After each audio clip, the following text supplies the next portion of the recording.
Hello student, +1 class की chemistry में हम बात कर रहे थे chemical bonding and molecular structure के बारे में। ठीक है, सो इसके जो टॉपिक है कुछ इंट्रोडक्शन टाइप, वो हमने ऑब्वियसली पहले एक वीडियो बनाई थी, उसमें अपलोड कर लिए है। तो इस वीडियो में हम बात करेंगे ऑक्टेट रूल एंड कुछ और भी टॉपिक है, उनको कवर करने की कोशिश करेंगे। ओके, तो ऑक्टेट रूल, जिसे हम अष्टक नियम भी कहते हैं, वो आपके पास डेवलप हुआ था 1960 में। और किसने इसको डेवलप किया था? कौशल एंड ल्यूइस ने, राइट, जिन्होंने आपके पास फर्स्ट टाइम केमिकल बॉन्डिंग के रिस्पेक्ट में आपके पास अप्रोच दी थी अपनी। ओके, तो उन्हीं ने ऑक्टेट रूल की भी आपके पास डेवलपमेंट की थी 1916 में। ठीक है, ये एक इम्पॉर्टेंट थ्योरी है of chemical combination between atoms and उस थ्योरी को क्या नाम दिया गया था? Electronic theory of chemical bonding, means रासायनिक आबंधन का इलेक्ट्रॉनिक की सिद्धांत। सो ऑक्टेट रूल हमें क्या बताता है? According to this, atoms can combine either by transfer of valence electron from one atom to another, gaining or losing, or by sharing of valence electrons in order to have an octet in their valence shell. This is known as octet rule.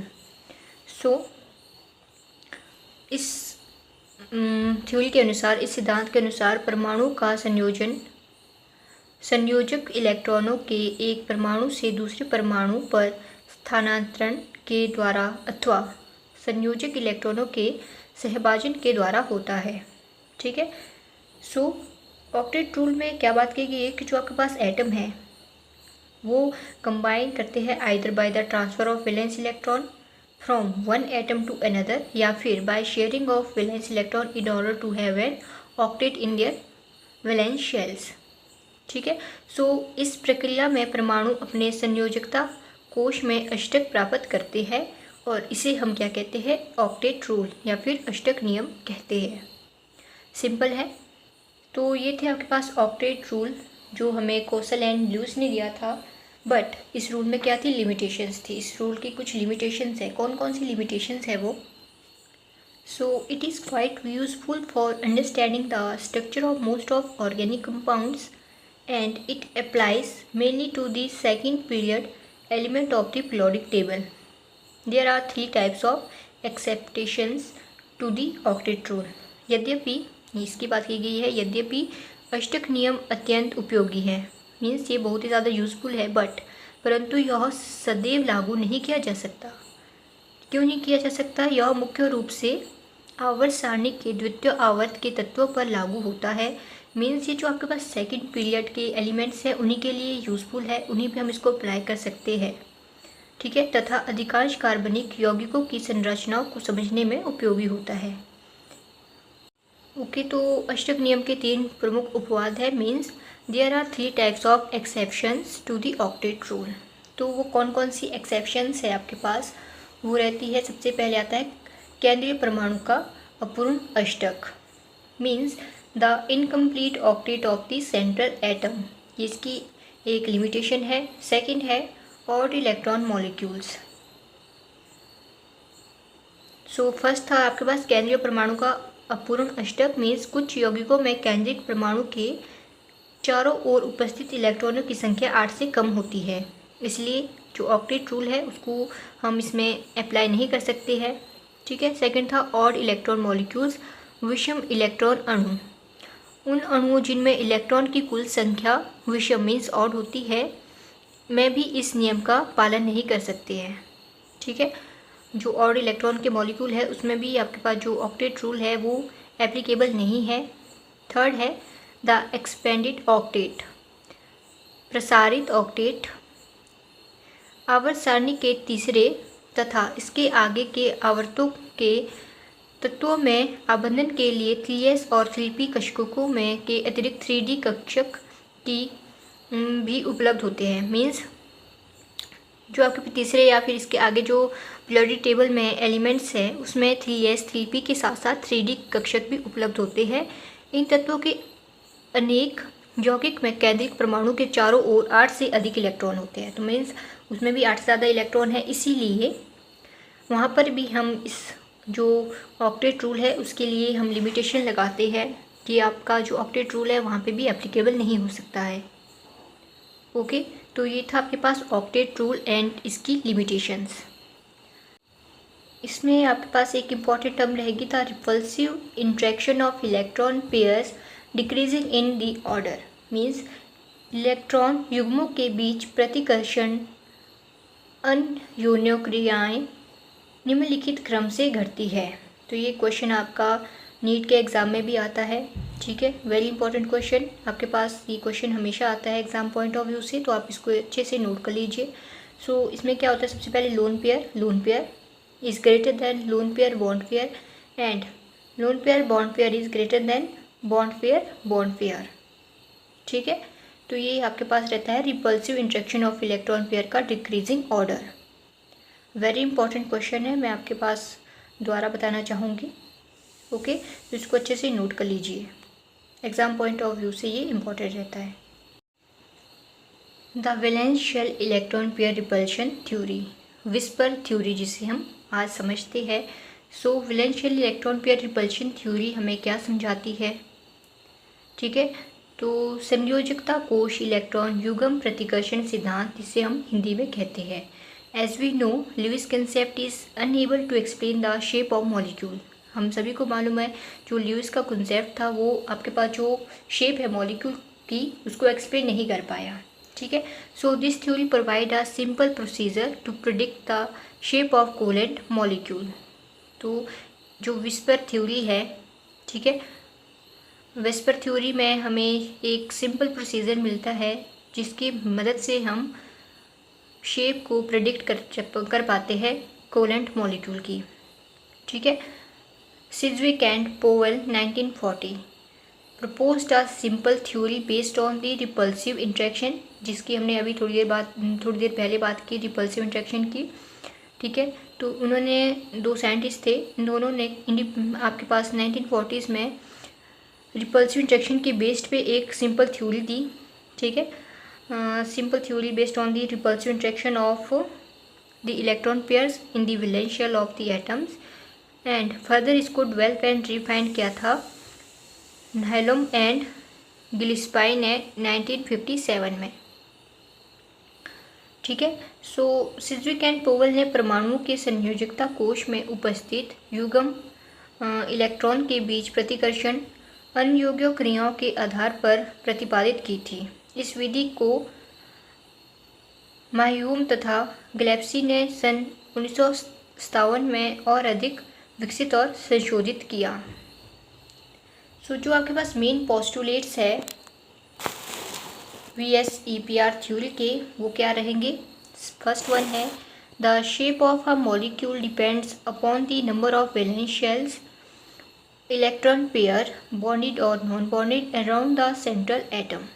सो अणु की आकृति केंद्रीय परमाणु के आसपास उपस्थित संयोजी कोश इलेक्ट्रॉन युग्मों की संख्या पर निर्भर करती है। ठीक है, तो किसी भी मॉलिक्यूल की शेप किस पे डिपेंड करेगी? Number of valence shell electron pairs पे। ठीक है, around the central atom. So first जो पोस्टुलेट है वो आपके पास ये रहता है।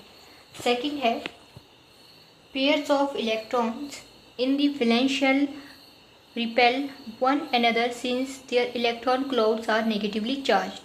So केंद्रीय परमाणु के संयोजकता कोश में उपस्थित इलेक्ट्रॉन युग्म एक दूसरे को प्रतिकर्षित करते हैं क्योंकि उनके इलेक्ट्रॉन अव्र पर ऋणात्मक आवेश होता है। Next, these pairs of electron tend to occupy such position in space that minimize repulsion and thus maximize distance between them.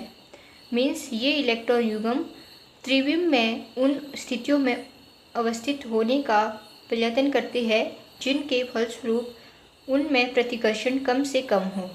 इस स्थिति में उनके मध्य अधिकतम दूरी होती है। The valence shell is taken as a sphere with the electron pairs localizing on the spherical surface at maximum distance from one another. संयोजकता कोश को एक गोले के रूप में माना जाता है। ठीक है, तथा इलेक्ट्रॉन युग्म गोलीय सतह पर एक दूसरे से अधिकतम दूरी पर स्थित होते हैं। नेक्स्ट स्टेटमेंट क्या है? A multiple bond is treated as if it is a single electron pair and the 2 or 3 electron pairs of a multiple bond are treated as the single super pair। बहुआबंध को एक एकल electron युग्म के रूप में तथा इस बहुआबंध के 2 या 3 इलेक्ट्रॉन युग्मों को एकल सुपर युग्म समझा जाता है।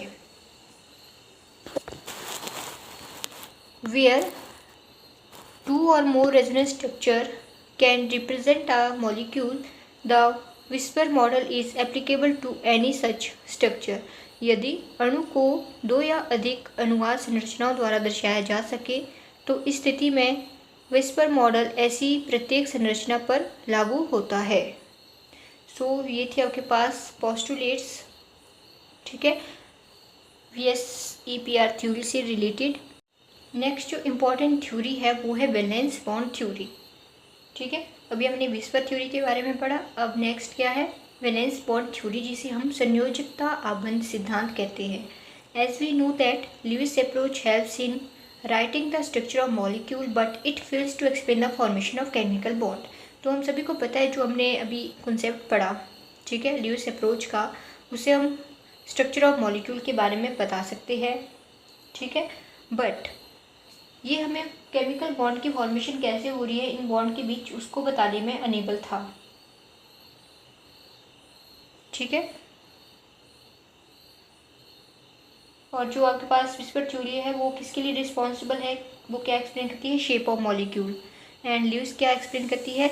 Writing the structure of molecule, मतलब कि संरचनाओं के लिखने में यह सहायता करती है। और विस्पर थ्योरी आपके पास मॉलिक्यूल की शेप को बताने के लिए हेल्प करती है, ठीक है।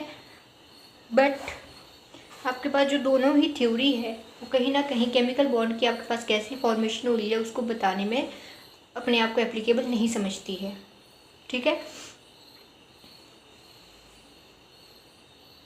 यही बात यहाँ पे की गई है। तो इन दोनों की आपके पास लिमिटेशन रहती है। To overcome these limitations the 2 important theories based on quantum mechanical principle are introduce. इन जो लिमिटेशंस हमने अभी बात की, इन कमियों को पूरा करने के लिए क्वांटम मैकेनिकल प्रिंसिपल के अकॉर्डिंग आपके पास 2 इम्पॉर्टेंट थ्योरी इंट्रोड्यूस हुई थी। और वो दो जो थ्योरी है वो कौन कौन सी रहती है? Valence bond theory, VB theory जिसे हम कहते हैं, और molecular orbital theory, MO theory जिसे हम कहते हैं, right. Valence bond theory, VB theory was introduced by Heitler and London 1927 and developed further by Pauling and others. इन कमियों को दूर करने के लिए 2 महत्वपूर्ण सिद्धांतों का प्रतिपादन किया गया जो क्वांटम यांत्रिक सिद्धांत पर आधारित है, ठीक है। यह सिद्धांत क्या है? ये सिद्धांत है संयोजकता आबंध सिद्धांत तथा अणु कक्षक सिद्धांत, जो हमने बात की, ठीक है। तो स्पेसिफिकली हमने वीबी थ्योरी की बात की, तो इसे डेवलप हिटलर ने किया था एंड लंदन ने, ठीक है, 1927 में। पर इसको फर्दर डेवलप किसने किया? पॉलिंग एंड अदर्स ने, मीन्स पॉलिंग एंड को वर्कर्स ने इसे फर्दर डेवलप एंड मॉडिफाई करके हमें कंसेप्ट दिया। The discussion of VBT is based on the knowledge of atomic orbitals, electronic configuration of elements, the overlap criteria of atomic orbitals, the hybridisation of atomic orbitals and principles of variation और and superposition. इन सिद्धांत का विवेचन परमाणु कक्षकों तत्वों के electronic विन्यासों, परमाणु कक्षकों के अतिव्यापन, ठीक है, जिसे हम सुपरपोजिशन कहते हैं, कि सिद्धांत के आधार पर, इनके ज्ञान के आधार पर स्थित है, ठीक है। तो ये हो गया। तो स्टेटमेंट की बात करें, according to this theory a covalent bond is formed when the 2 atoms share a pair of electrons and the strength of the bond depends on the extent of overlapping between the orbitals। इस theory के according जो आपके पास covalent bond है वो कैसे form हो रही है? जब आपके पास 2 एटम शेयर कर रहे हैं पेयर ऑफ इलेक्ट्रॉन्स को, साथ ही साथ जो स्ट्रेंथ है बॉन्ड की उसको भी शेयर कर रहे हैं। और ये जो दोनों कॉन्सेप्ट ये डिपेंड करते हैं जो एक्सटेंट ऑफ ओवरलैपिंग है बिटवीन दी ऑर्बिटल्स को। तो ये क्या है आपके पास, वीबीटी थ्योरी है, वैलेंस बॉन्ड थ्योरी है। सेकंड जो थ्योरी थी जो हमारे पास लुईस एंड विस्पर थ्योरी को पूरी करने के लिए दी गई थी, वो थी मॉलिक्यूलर ऑर्बिटल थ्योरी, जिसे हम एमओ थ्योरी कहते हैं। वे डेवलप की गई थी, develop by F Hunt and R S Mulliken in 1932 में। 1932 में इसको डेवलप किया गया था। It describes bonding in terms of combination and arrangement of atomic orbitals to form molecular orbitals that are associated with the molecule as a whole. So MO theory describe करती है bonding को किस term में, in term of combination and arrangement of atomic orbitals. और ये form क्या करिए, ये फॉर्म करता है molecular orbitals that are associated with the molecule as a whole. The number of MO are always equal to the number of atomic orbitals from which they are formed. तो ये थी statement for your molecular orbital theory. जो next main आपके पास important concept है इस chapter में, वो है हाइब्रिडाइजेशन का। ओके, हाइब्रिडाइजेशन से आप क्या समझते हैं, टाइप ऑफ हाइब्रिडाइजेशन क्या है। ओके, हाइब्रिडाइजेशन को हम क्या कहते हैं, संकरण। हिंदी में अगर हम बात करें संकरण इसे हम कहते हैं। In order to explain the characteristic geometrical shape of polyatomic molecules like CH4, NH3 and H2O etc. Pauling introduced the concept of hybridization. तो हाइब्रिडाइजेशन का कॉन्सेप्ट किसने इंट्रोड्यूस किया था, पॉलिंग ने किया था। ठीक है, तो ये जो हाइब्रिडाइजेशन का कॉन्सेप्ट है ये किस लिए हेल्पफुल है, ये एक्सप्लेन करता है आपके पास जो ज्योमेट्रिकल शेप है पॉलीएटॉमिक मॉलिक्यूल्स की, जैसे CH4 हो गया, NH3, वाटर एक्सेट्रा। ठीक है, अकॉर्डिंग टू हिम, पॉलिंग के अनुसार the atomic orbitals combine to form new set of equivalent orbitals known as hybrid orbitals. So polling के अनुसार परमाणु कक्षक संयोजित होकर समतुल्य कक्षकों का समूह बनाते हैं। इन कक्षकों को संकर कक्षक कहते हैं। Unlike pure orbitals, the hybrid orbitals are used in bond formation. The phenomena is known as hybridization, which can be defined as the process of intermixing of the orbitals of slightly different energies so as to redistribute their energies, resulting in the formation of new set of orbitals of the equivalent energy and shape. So इसमें क्या बात की गई, जो आपन विचरण में परमाणु है, ठीक है, वो शुद्ध कक्षकों के स्थान पर संकलित कक्षकों का प्रयोग करते हैं। और इसी परिघटना को हम क्या कहते हैं, हाइब्रिडाइजेशन या फिर संकरण कहते हैं। सो जो लगभग आपके पास जो समान ऊर्जा वाले कक्षक है, ठीक है, वो आपस में मिलकर ऊर्जा के पुनर्वितरण द्वारा समान ऊर्जा व आकार वाले कक्षकों को बनाने की प्रक्रिया को संकरण कहते हैं। ओके।